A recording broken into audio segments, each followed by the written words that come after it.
السلام علیکم گائز، آج ہم آپ کو بتائیں گے کلیجی بنانے کا طریقہ جو صرف اور صرف 5 منٹوں میں تیار ہو گیا۔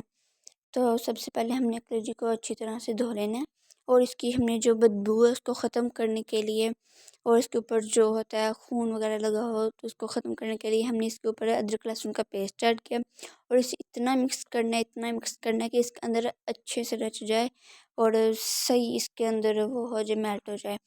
تو اچھے سے ہم نے اسے مکس کر لینا ہے۔ یہ دیکھیں جیسے میں کر رہی ہوں چمچ کے ساتھ، اس کو اچھی طرح سے، اگر آپ چاہیں تو ہاتھ سے بھی کر سکتے ہیں، تو اگر چمچ سے کرنا ہے تو چمچ سے بھی کر سکتے ہیں۔ تو اس کو ہم نے اچھی طرح سے کرنا ہے تاکہ اس کی جو ساری خوشبو ہے، وہ بدبو، تو وہ ختم ہو جائے۔ تو اب یہاں پہ ہم نے پیاز لے لیے ہیں، تو ہم نے اس کو بریک بھی کیا ہوا ہے اور چاپ بھی کیا ہوا ہے، تو آپ جو صحیح لگے وہ کر سکتے ہیں۔ ہمارے پاس دونوں تھے، ہم نے زیادہ نہیں تھا کرنا، پھر ہم نے دونوں ایڈ کیے ہیں۔ اب ہم نے اس کے اندر ادرک لہسن کا پیسٹ ایڈ کیا ہے 2 چمچ۔ اب ہم نے اس کے اندر ہلدی، مرچ اور نمک وغیرہ ایڈ کر دینا، اور اس کے اندر ہم نے یہ ایڈ کرنا، زیرہ ایڈ کرنا پیسا ہوا، اور اسے ہم نے مکس کر لینا اچھی طرح۔ اس کے بعد ہم نے کلیجی لے لی ہے، کلیجی کو ہم نے اچھی طرح سے مکس کر کے اس کے اندر ہم نے ہری مرچ ڈال دیا، اور اوپر سے اب ہم نے ڈالنے ہیں ٹماٹر۔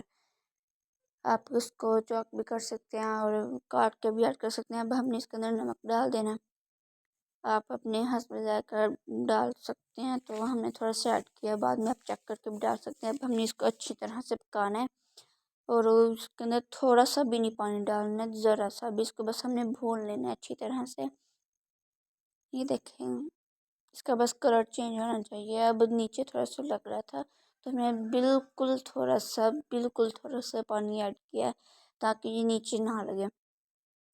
تو یہ دیکھیں جو ہم نے پیاز تھوڑے بہت ڈالے تھے اور کلیجی کا بھی تھوڑا بہت پانی ہوتا ہے وہ بھی چھوڑ دیا اس نے۔ تو یہ دیکھیں کتنا اچھا مسالہ بنا ہوا ہے۔ تو پلیز آپ ہماری ویڈیو کو فل دیکھا کریں اور سبسکرائب بھی کر دیں تاکہ ہماری آنے والی ہر نیو ویڈیو آپ کو آسانی سے مل سکے، اور کمنٹ میں ضرور بتائیے کیسی بنی ہے۔ اللہ حافظ۔